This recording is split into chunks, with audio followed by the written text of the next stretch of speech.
नमस्कार दोस्तों, स्वागत है आपके अपने YouTube channel fact for you में। दोस्तों, मैं राजस्थान के पाली जिले के रानी तहसील में सिवास गाँव है, वहाँ का मैं सरपंच हूँ। इसलिए मैं आपको जो भी जानकारी दूंगा वह सही और सटीक जानकारी दूंगा।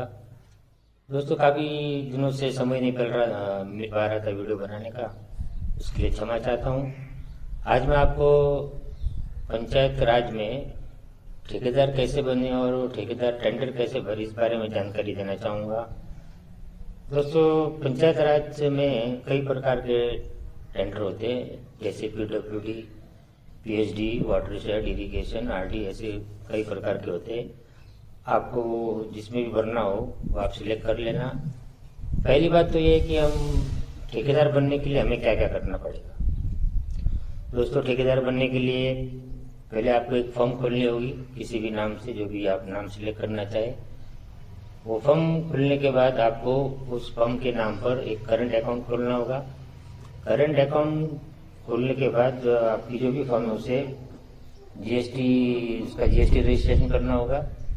GST रजिस्ट्रेशन करने के बाद आपको उस खाते में कम से कम 20 से 25 लाख का साल में टर्नओवर करना होगा, यानी 2 साल का 40 से 50 लाख तक का। वो टर्नओवर होने के बाद में आपका ये सब काम, आपका जो भी CA है वो आपको बता देगा कि ये सारे कार्य कैसे करने हैं। वो सब डॉक्यूमेंट मंगा लेंगे आपसे, आप डॉक्यूमेंट देकर फॉर्म खोल सकते हैं। दोस्तों, अब बात आती है कि हमने 2 साल तक ट्रांजेक्शन भी कर दिया, अब हम ठेकेदारी कहाँ करें और कैसे किसी भी पंचायत में या किसी भी समिति में जाके अपना काम करें। तो दोस्तों, एक सरकार का नियम है राजस्थान में और सब जगह भी होगा कि मार्च में टेंडर निकाले जाते हैं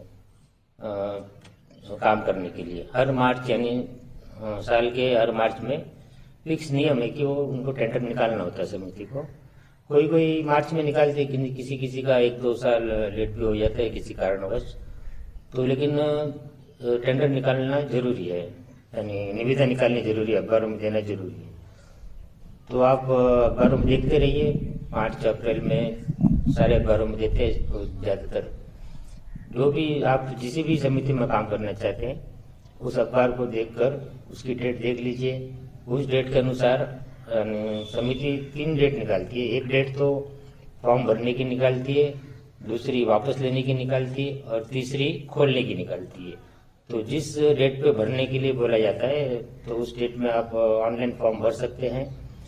ऑनलाइन फॉर्म भरने के लिए आपके पास जो आपका ट्रांजेक्शन हुआ है 2 साल का, उसकी एक कॉपी, GST की एक कॉपी, पैन कार्ड, आधार कार्ड, इन सभी के साथ में आप ऑनलाइन फॉर्म भर सकते हैं, सभी डॉक्यूमेंट स्कैन करके। फिर आप देख सकते हैं कि टेंडर खोलने के लिए कब बुलाया गया है। और हार्ड कॉपी जमा करने के लिए भी एक डेट दी जाती है, तो आप उस डेट में जाके आपकी जो हार्ड कॉपी है वो आप जमा करा सकते हैं।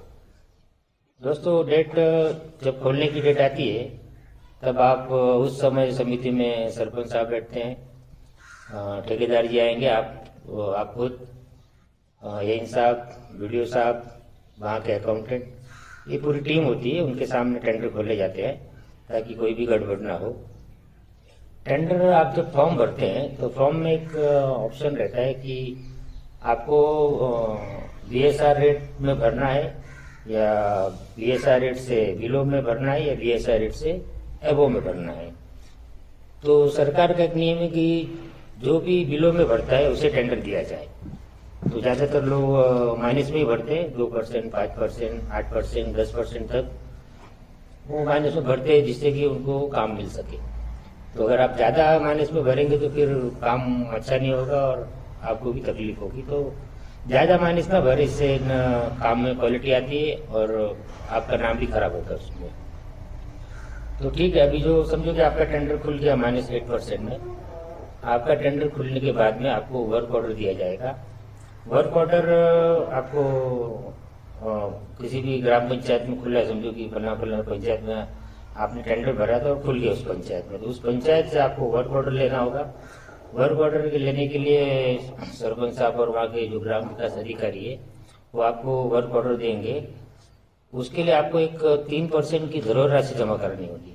धरोहर राशि अंदाजन निकालते हैं इन साहब कि इस फला फला पंचायत में इतनी आबादी है और 40-50 लाख तक का काम साल में इस पंचायत में हो सकता है।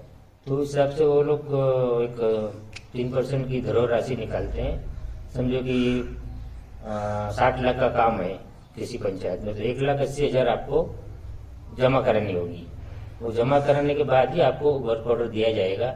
वो राशि इसलिए जमा की जाती है कि समझो कि आप वो कभी काम को क्वालिटी न दे पाए या फिर आप बीच में छोड़कर चले जाए, तो ऐसे किसी भी चीज़ों के लिए उस धरोहर राशि को पंचायत द्वारा यूज किया जा सकता है। या जैसे कि अभी आपने समझे किसी रोड को क्वालिटी नहीं दी है, तो उस 1,80,000 उससे उस पैसे से उस क्वालिटी को सुधारा जा सकता है। फिर वो आपको जब एक बार वर्क ऑर्डर मिल जाता है, फिर आपको समय दिया जाता है कि ये कार्य आपको 2 महीने या 3 महीने, जो एक प्रपत्र 5 भरा जाता है उसमें पंचायत द्वारा भर के दिया जाता है कि इसमें आपको समय निर्धारित किया जाता है कि आपको 3 महीने या 2 महीने में इस कार्य को समाप्त करना है। उसके अनुसार आपको कार्य करना पड़ेगा और जो भी कार्य आप करेंगे उसकी सैंक्शन की कॉपी जरूरी है। सैंक्शन समिति से पंचायत में दी जाती है। उसमें पूरा बताया जाता है कि आपको कितनी रेती डालनी है, कितना सीमेंट डालना है, कितना डीप करना है, अगर कोई सुरक्षा दीवार बनानी तो जमीन के अंदर कितने जाएगी और ऊपर कितने रहेगी, कोई रोड बनाना है, सीसी रोड बनाना है, तो उसकी भी पूरा डिटेल में आपको उसकी कॉपी दी जाती है। उसके अनुसार ही आपको काम करना पड़ता है।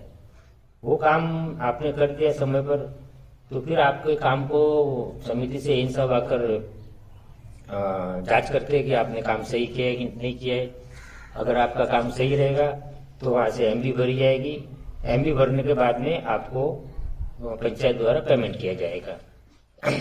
इसी तरह से आप अपने काम कर सकते हैं। 3-4 पंचायत में भी फॉर्म भर सकते हैं। दोस्तों, एक मेन बात ये कि आपके टेंडर पाने के लिए आपके रिलेशन अच्छे होने चाहिए समिति में सरपंचों से, जिससे आप उनसे मिलजुल कर अच्छे से प्रक्रिया को समझ सके कि प्रक्रिया कैसे होती है और उनका सहयोग ले सकते हैं आप, जिसमें आपको बेनिफिट ही होगा, नुकसान नहीं होगा। आपको कार्य करने के लिए ज़्यादा कोई ठेकेदार बनने के लिए ज़्यादा कोई बड़ा इशू नहीं है, तो आराम से बन जाते हैं, कोई बड़ी बात नहीं है। एक्सपीरियंस आपको ऐसा मार्केट में बहुत सारी टीम घूमती रहती है। सीसी बनाने वाली टीम रहती है, कोई सुरक्षा दीवार बनाने वाली टीम रहती है। आप उन टीम से संपर्क करके उन टीम को काम दे सकते हैं और वो टीम अपना काम करेगी। उसके बाद वो जिसको आपको ठीक लगा तो आप उनको पेमेंट कीजिए, फिर आपको ठीक नहीं लगा तो उस काम को सुधारिए। फिर समिति जब पंचायत पेमेंट करेगी आपको, तो उसमें से आपका जो भी रहेगा जो भी आपका काम कर रहा है, टीम जो भी काम कर रही है, उसको आप पेमेंट करके आप अपना कार्य पूर्ण कर सकते हैं। दोस्तों, आज के लिए बस इतना ही। मिलेंगे दूसरे वीडियो में, जिसमें मैं बताऊंगा पीडब्ल्यू के टेंडर कैसे किए जाते हैं या और कोई भी विभाग के टेंडर कैसे किए जाते हैं और उसमें क्या क्या जरूरत है। तो दोस्तों, धन्यवाद वीडियो देखने के लिए, बहुत बहुत धन्यवाद। जय हिंद, वंदे मातरम।